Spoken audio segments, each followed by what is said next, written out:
Good morning, everybody. This is Edward Ashley, video number 34. Staying accountable in my real estate career. Here I am, as I'm running out of money, my mind's trying to play tricks on me, but kind of give you an update. Yesterday, I ended up going to the doctor, but it's nothing to do with the real estate.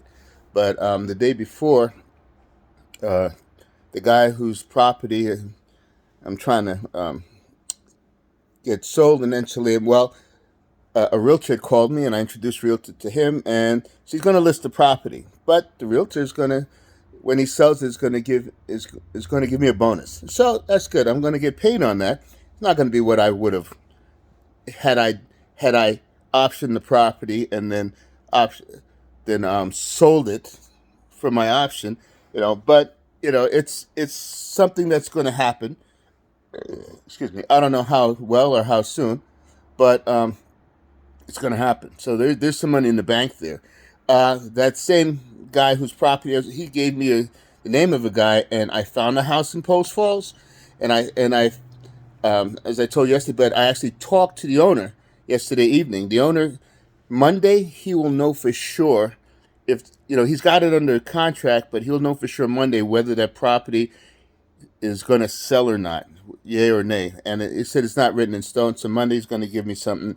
And I kind of wet his whistle, because in his ad, he says he'll accept a lease purchase for 1 year.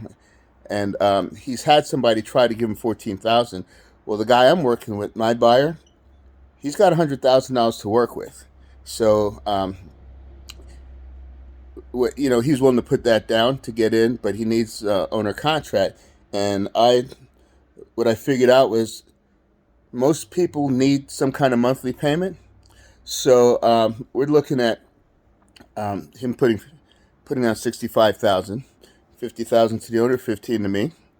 Okay, but the owner will get 55,000 at 629. I'll get he'll pay 65,000 at 659. So there's a 659. So there's a $30,000 equity to me, of which I get 15 up front, and then when he cashes out on the back end, it'll actually be more. But anyway, he didn't turn down a 5-year lease option, and I'd only be leasing option it to this guy for 3. That way, in the event that he pulls out of it, I can still sell it at whatever the new price is. So, and then talk to the owner if he'd be willing to if he's willing to extend the contract or actually sell it under owner financing. At that point, giving me 5 more years, then boom, we're good. So anyway, but for now, just the idea that I can get this sold at 659, and I talked to the other guy, and he's willing to do that. But he'd rather be in town, but he's okay with Post Falls. So there's a perfect property in Post Falls that I got the ladies, but she owns this business, and it's really busy. It's a hamburger joint, and it's really, really busy. It's probably one of the most popular joints, in Spokane. I mean, they don't.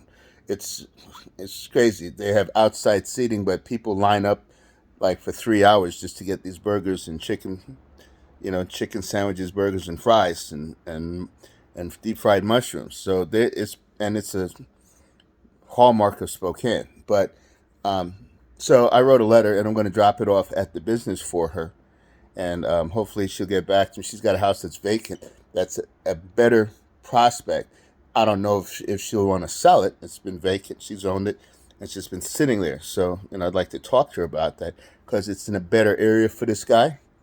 And the good news is, if she's willing to sell, I told the other guy, if for some reason this doesn't go through, and we find something closer, I'd still like to. So I might still be able to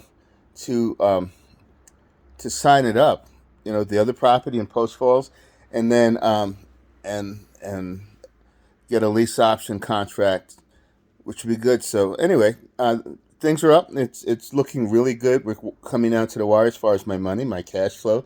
I have a friend who's willing to help me.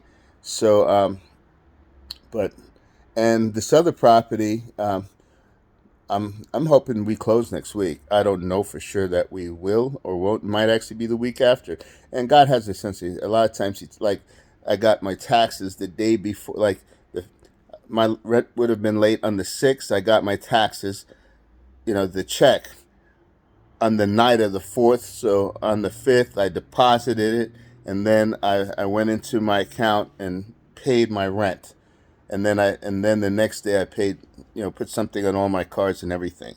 So, and I'm behind right now. I'm actually behind. It's not happening uh, the way I want it to, but it's happening.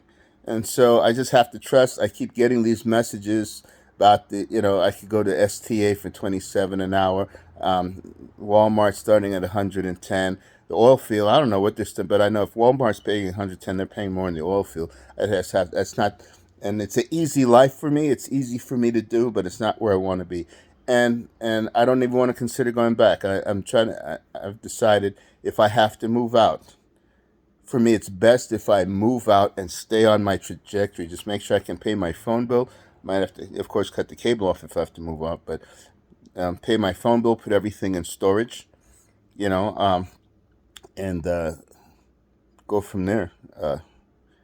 And then, move into, you know, um, uh, UGM or one of these places. But, this is what I have to consider. And I have to follow this through, otherwise it's never going to happen. If I go back and take a job, if I go back and take a job, yeah, I can work my way out of it. But will I? For 3 years I've been trying to do this with the job. Of course, I drive at night and then try to do this.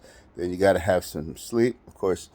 Um, so, I like sleeping in my own bed and cooking my own food and staying home, things like that. But such is life. Anyway, thank you all for keeping me accountable. You have a good day, and it's Friday. You won't see me on the Sabbath, but I'll be back on Sunday. All right, bye.